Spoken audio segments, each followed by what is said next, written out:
Muy bien, vamos a hacer la demostración de la técnica de anestesia infiltrativa.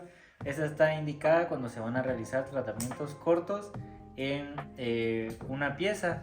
Muy bien, vamos a iniciar primeramente colocando anestesia tópica en el área en la cual vamos a inyectar.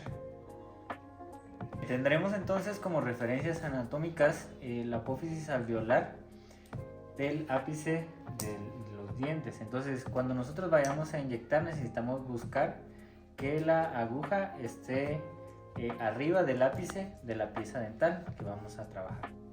Entonces vamos a retirar la anestesia tópica que ya hizo su efecto, y para fines didácticos no vamos a destapar la aguja.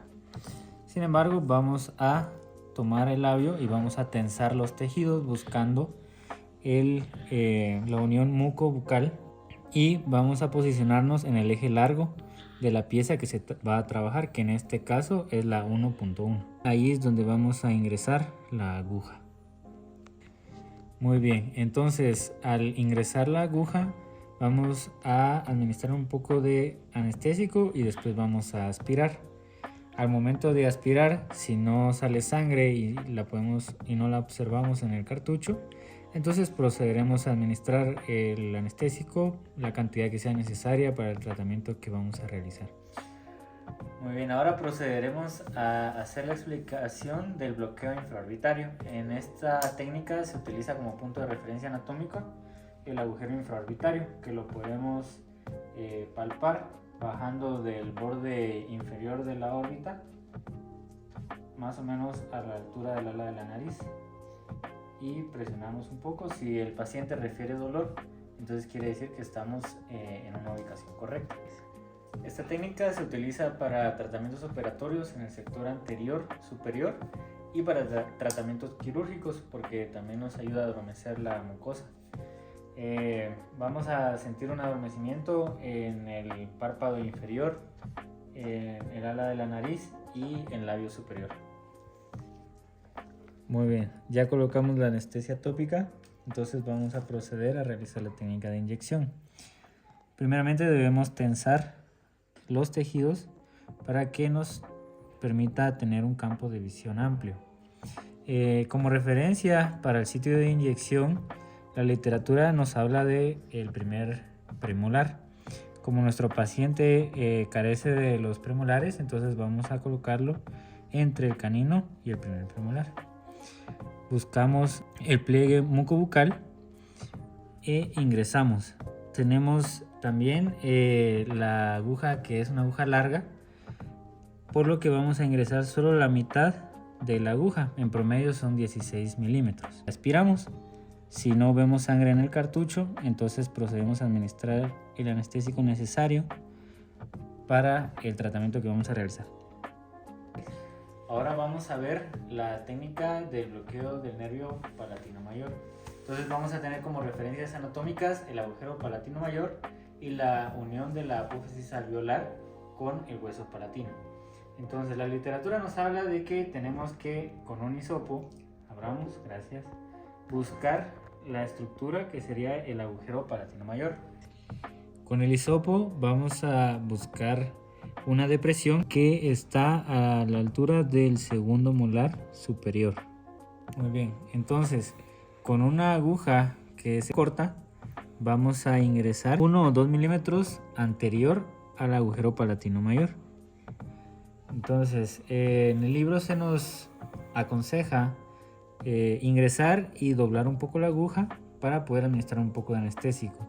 Después retiramos y colocamos la aguja sobre la mucosa anterior al agujero palatino para poder administrar ya el anestésico que vamos a utilizar. Aspiramos. Si no vemos sangre en el cartucho, entonces podemos administrar el anestésico. Muy bien, vamos a ver ahora la técnica de Go-Gates. Esta técnica es recomendada debido a la tasa de fracaso que tiene la técnica de bloqueo alveolar inferior. Entonces vamos a tener como puntos anatómicos la escotadura intertrágica, que aquí la delineamos para fines didácticos hacia la comisura. Muy bien, como referencias intrabucales tenemos a la cúspide mesiolingual, del segundo molar superior.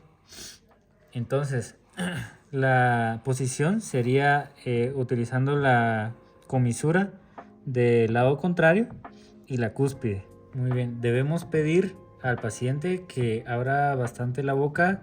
Esto nos deja con una contraindicación, que sería aquellos pacientes a los que se les dificulta la apertura bucal. Se va a posicionar el dedo índice izquierdo para retraer los tejidos.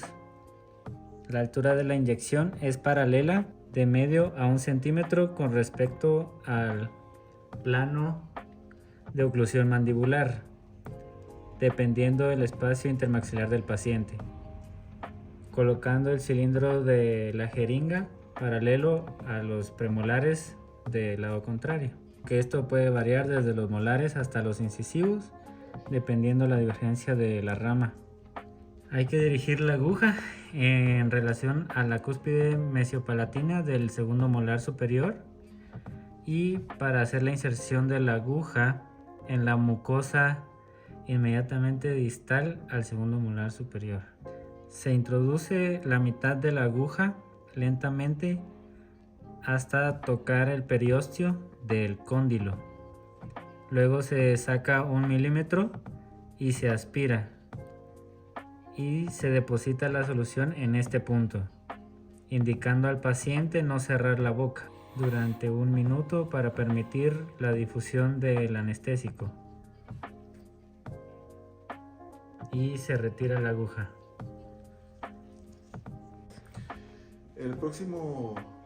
La próxima técnica que vamos a implementar es la del bloqueo del nervio alveolar supero-posterior.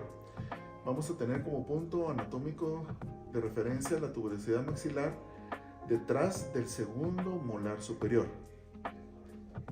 Primeramente vamos a buscar o retraer con nuestro dedo para buscar el pliegue mucobucal por encima del segundo molar superior. Luego vamos a ingresar la aguja en este lugar hacia arriba 45 grados, hacia adentro 45 grados y luego hacia atrás, para depositar el anestésico en el área cerca del nervio alveolar superior posterior, para anestesiar así los molares superiores. Aspiramos para no encontrar, para ver si no pegamos en un vaso. Si no vemos sangre en el cartucho, procedemos a aplicar el anestésico. Vamos a ingresar la aguja a que nos quede solo 4 milímetros. Quiere decir que vamos a ingresar 2/3 de la aguja. Y vamos a colocar la cantidad de anestésico según el tratamiento que vamos a efectuar. Nuestra siguiente técnica será la de bloqueo del nervio nasopalatino. Vamos a tener como puntos anatómicos claves el foramen nasopalatino situado en la línea media detrás de los incisivos centrales superiores. Aplicaremos un poco de anestesia tópica, ya que esta inyección sí puede llegar a ser un poco más dolorosa que la infiltrativa. Entonces vamos a poner suficiente anestésico para que no sea tan traumática la experiencia. Como primer paso, vamos a pedirle al paciente que abra la boca, haciendo su cabecita un poquito para atrás. Vamos a tratar de ubicar la papila incisiva justo detrás de los incisivos. A un lado de la papila vamos a ingresar la aguja. Vamos a administrar un poquito de anestésico. Vamos a hacer una aspiración. Si no hay sangre en el cartucho, seguimos anestesiando o introduciendo el anestésico a un lado del foramen nasopalatino, anestesiando la mucosa del paladar anterior. Nuestra siguiente técnica será el bloqueo del nervio alveolar inferior. Vamos a tener como punto de referencia anatómico el foramen mandibular en la cara medial de la rama mandibular.